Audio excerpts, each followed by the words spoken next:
अनेक शब्दों के लिए एक शब्द पर आधारित महत्वपूर्ण प्रश्नों को अटेम्प्ट करेंगे। और वीडियो शुरू करने से पहले मैं आप लोगों को बता दूं कि आज की वीडियो में जो प्रश्न लिए गए हैं वो हिंदी की किसी ना किसी परीक्षा में पूछे गए हैं। तो आप लोग वीडियो को एंड तक जरूर देखिएगा और इससे आप लोगों को आइडिया भी लगेगा कि परीक्षा में जो है इस टॉपिक से किस तरह के प्रश्न जो है पूछे जाते हैं। तो चलिए ज्यादा समय ना लेते हुए वीडियो को शुरू करते हैं और देखते हैं आज का हमारा पहला प्रश्न। देखिए, जिसका कोई शत्रु पैदा ना हुआ हो के लिए एक शब्द क्या है। और ये प्रश्न जो है हिंदी की परीक्षा में पूछा गया था कि जिसका कोई शत्रु पैदा ना हुआ हो के लिए एक शब्द क्या है। ऑप्शन दिए गए हैं स्कंदगुप्त, या ऑप्शन बी अजात शत्रु, या ऑप्शन सी अजात बाहु, या ऑप्शन डी अजय।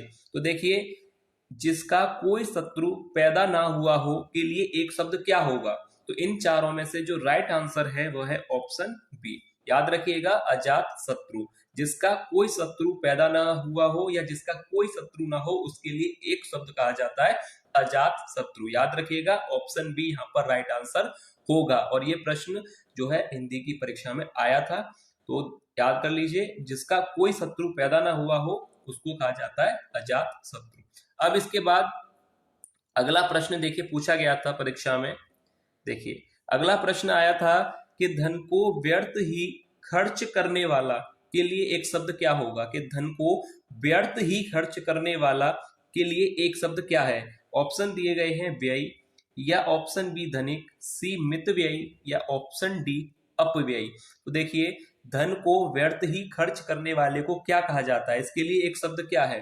तो देखिए, इन चार विकल्पों में से एक सही है यहाँ पर ऑप्शन डी अपव्ययी। याद रखिएगा, ये भी प्रश्न आया था कि धन को व्यर्थ ही खर्च करने वाले के लिए एक शब्द क्या होगा। तो यहाँ पर राइट आंसर हो जाएगा अपव्ययी। उसको क्या कहा जाता है, अपव्ययी, जो धन को व्यर्थ ही खर्च करता है। तो यहाँ पर इस प्रश्न का राइट आंसर हो जाएगा ऑप्शन डी। अब इसके बाद देखिए, अगर अगला प्रश्न यहाँ पर देखा जाए, देखिए अगला प्रश्न पूछा गया था कि ज्ञान प्राप्ति की इच्छा रखने वाला, ज्ञान प्राप्ति की इच्छा रखने वाला के लिए एक शब्द क्या होगा। ऑप्शन ए ज्ञानी, बी ज्ञाता, सी जिज्ञासु, या ऑप्शन डी ज्ञानवान। तो देखिए, यहां पर इस प्रश्न का राइट आंसर क्या होगा कि ज्ञान प्राप्ति की इच्छा रखने वाले के लिए एक शब्द क्या होगा। क्या कहा जाता है कि ज्ञान प्राप्ति की जो इच्छा रखता है उसके लिए क्या होता है। ऑप्शन सी यहाँ पर राइट हो जाएगा जिज्ञासु। उसे क्या कहा जाता है, के लिए एक शब्द क्या होगा, जिज्ञासु। ज्ञान प्राप्ति की इच्छा रखने वाले को क्या कहा जाता है, जिज्ञासु। यानी ऑप्शन सी यहाँ पर राइट आंसर होगा। और ये भी जो है परीक्षा में पूछा गया था, इसलिए आप इसका आंसर ध्यान से देख लीजिएगा। अब देखिए, अगला प्रश्न जो है परीक्षा में पूछा गया था कि जो किए गए उपकार को ना मानता हो, जो किए गए उपकार को ना मानता हो या किए गए उपकार को ना मानने वाला के लिए एक शब्द क्या होगा। ऑप्शन ए कृतघ्न, या धोखेबाज, सी जालसाज, या ऑप्शन डी कृतज्ञ। तो देखिए, जो किए गए उपकार को ना मानता हो के लिए एक शब्द क्या होगा। कि अगर कोई भी उपकार को ना माने उसके लिए एक शब्द क्या कहा जाता है। ऑप्शन ए यहाँ पर बिल्कुल सही आंसर हो जाएगा कृतघ्न। याद रखिएगा, जो किए गए उपकार को ना मानता हो के लिए एक शब्द क्या होगा, कृतघ्न। कृतघ्न कौन होता है, जो उपकार को ना माने। यानी ऑप्शन ए बिल्कुल सही आंसर हो जाएगा। अब इसके बाद देखिए, अगला प्रश्न पूछा गया था। देखिए, अगला प्रश्न पूछा गया था कि जो इंद्रियों से परे हो एक शब्द क्या है। जो इंद्रियों से परे हो, अगणित, या जितेंद्रिय, अगोचर, या अगम्य। तो इन चारों में से राइट आंसर क्या होगा कि जो इंद्रियों से परे हो के लिए एक शब्द क्या होगा। ऑप्शन सी अगोचर। याद रखिए, ऑप्शन सी यहाँ पर राइट हो जाएगा। अब इसके बाद देखिए, अगला प्रश्न है। देखिए, अगला प्रश्न है कि जो किसी से कुछ ना मांगे एक शब्द है। जो किसी से कुछ ना मांगे के लिए एक शब्द क्या होगा। याचक, अजाची, या अयच, या अयाचक। तो देखिए, यहाँ पर राइट आंसर क्या होगा कि जो किसी से कुछ ना मांगे के लिए एक शब्द क्या होगा। उसको याचक कहेंगे, या अजाची कहेंगे, या ऑप्शन सी अयच कहेंगे, या ऑप्शन डी अयाचक कहेंगे। तो देखिए, यहाँ पर राइट आंसर हो जाएगा कि जो किसी से कुछ ना मांगे के लिए एक शब्द हो जाएगा अजाची। ठीक है, याद रखिए, ऑप्शन बी यहाँ पर राइट आंसर हो जाएगा कि जो किसी से कुछ ना मांगे। अब इसके बाद देखिए, अगर अगला प्रश्न देखा जाए, ये भी प्रश्न आया था, जिसके पास कुछ भी ना हो एक शब्द है, जिसके पास कुछ भी ना हो के लिए एक शब्द क्या होगा? दरिद्र या सन्यासी, भिखारी या अंकिचन। तो देखिए, जिसके पास कुछ भी ना हो के लिए एक शब्द क्या है?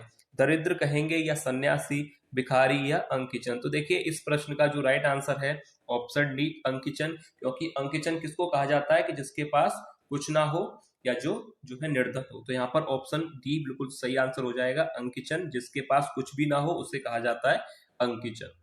अब इसके बाद देखिए, अगला प्रश्न यहाँ पर पूछा गया था।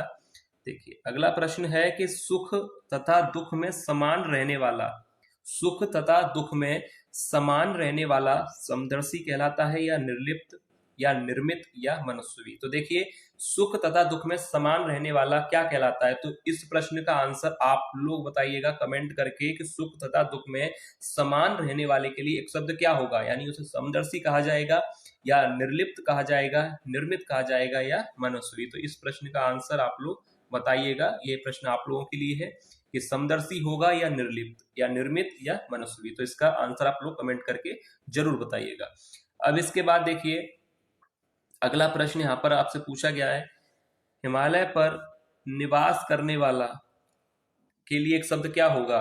उसको हिमवतिक या हिमवतन, हेमू या हिमालय। क्या कहेंगे कि हिमालय पर निवास करने वाले को हिमवतिक कहा जाता है, यानी ऑप्शन ए यहाँ पर राइट आंसर हो जाएगा। और ये भी प्रश्न आया था, तो यहाँ पर राइट आंसर हो जाएगा हिमवतिक। अब इसके बाद देखिए, अगला प्रश्न है, वह कवि जो तत्काल कविता करे, वह कवि जो तत्काल कविता करे के लिए एक शब्द क्या होगा? सुकवि या ऑप्शन बी महाकवि, सी आशु कवि या ऑप्शन डी राजकवि। तो देखिए, वह कवि जो तत्काल कविता करे, तो उसके लिए एक शब्द क्या होगा? उसे कहा जाता है आशु कवि। जो कवि तत्काल रचना या तत्काल कविताएं करते हैं उनको आशु कवि कहा जाता है, यानी ऑप्शन सी यहाँ पर राइट आंसर हो जाएगा। अब इसके बाद देखिए, अगला प्रश्न यहाँ पर आपसे पूछा गया है कि जिस पर कोई अंकुश नहीं हो एक शब्द क्या होगा? ये भी प्रश्न जो है काफी अच्छा प्रश्न है कि जिस पर कोई अंकुश नहीं हो के लिए एक शब्द क्या होगा? निरंकुश, किशोर, कुशाग्र या अंशुल। तो देखिए, यहाँ पर राइट आंसर क्या हो जाएगा कि जिस पर कोई अंकुश ना हो उसे कहा जाता है निरंकुश, यानी ऑप्शन ए राइट आंसर हो जाएगा निरंकुश, यानी जिस पर कोई अंकुश ना हो उसे निरंकुश कहा जाता है। अब इसके बाद देखिए, अगला प्रश्न है कि जिस पर विश्वास किया गया हो, जिस पर विश्वास किया गया हो, ऑप्शन ए है कि विश्वास पात्र, विश्वासी, विश्वसनीय या विश्वस्त। तो देखिए, जिस पर विश्वास किया गया हो के लिए एक शब्द क्या होगा? विश्वास पात्र या विश्वासी, विश्वसनीय या विश्वस्त। तो देखिए, यहाँ पर राइट आंसर हो जाएगा विश्वस्त, यानी ऑप्शन डी यहाँ पर सही आंसर हो जाएगा। जिस पर विश्वास किया गया हो के लिए एक शब्द क्या होगा? विश्वस्त। अब इसके बाद अगला प्रश्न है, देखिए ये वाला प्रश्न जो है काफी बार पूछा जाता है, काफी अच्छा प्रश्न है परीक्षा के लिए, और इसको याद रखिएगा। यहाँ पर ये प्रश्न आता है परीक्षा में कि मछली के समान आंखों वाली के लिए एक शब्द क्या है? मछली के समान आंखों वाली, चकोर, मीनाक्षी, अक्षी या मृगनयनी। तो देखिए, मछली के समान आंखों वाली बोला जाता है, यहाँ पर राइट आंसर बी मीनाक्षी। याद रखिएगा, मछली के समान आंखों वाली, तो इन चारों में से राइट आंसर क्या हो जाएगा? मीनाक्षी, क्योंकि मीन का अर्थ जो है मछली होता है, तो यहाँ पर मीनाक्षी हो जाएगा कि मछली के समान आंखों वाली के लिए एक शब्द है मीनाक्षी, यानी ऑप्शन बी राइट आंसर हो जाएगा। अब इसके बाद देखिए, अगला प्रश्न है, देखिए अगला प्रश्न यहाँ पर आपसे पूछा गया है कि कुसकी नौक सी तीखी बुद्धि कहते हैं विद्वान, कुशाग्र बुद्धि, मंद बुद्धि या कुशा। तो देखिए, इन चारों में से कौन सा विकल्प सही होगा कि कुसकी नौक सी तीखी बुद्धि के लिए एक शब्द क्या कहा जाता है? विद्वान या कुशाग्र बुद्धि या मंद बुद्धि या कुशा। तो देखिए, कुसकी नौक सी तीखी बुद्धि को कुशाग्र बुद्धि कहा जाता है, यानी ऑप्शन बी यहाँ पर राइट आंसर हो जाएगा, कुशाग्र बुद्धि। याद रखिएगा, ये भी प्रश्न काफी अच्छा प्रश्न है परीक्षा के लिए। अब देखिए, अगला प्रश्न जो कि वीडियो का लास्ट प्रश्न है, शुद्ध आत्मा का मनुष्य कहलाता है पवित्र, दार्शनिक, कृतात्मा या शुद्धोदन। तो देखिए, शुद्ध आत्मा का मनुष्य कहलाता है पवित्र या दार्शनिक या कृतात्मा या शुद्धो धन। तो यहाँ पर राइट आंसर हो जाएगा ऑप्शन डी। याद रखिएगा, शुद्ध आत्मा का मनुष्य कहलाता है। यहाँ पर पवित्र गलत, दार्शनिक भी गलत होगा, कृतात्मा भी गलत होगा, यानी ऑप्शन डी यहाँ पर राइट आंसर हो जाएगा। ठीक है, तो याद रखिएगा जो भी यहाँ पर प्रश्न लिए गए थे वीडियो में वह काफी ज्यादा महत्वपूर्ण थे और परीक्षा में पूछे हुए प्रश्न भी हैं। तो आप लोग वीडियो को एक बार जरूर देख लीजिएगा, ज्यादा प्रश्न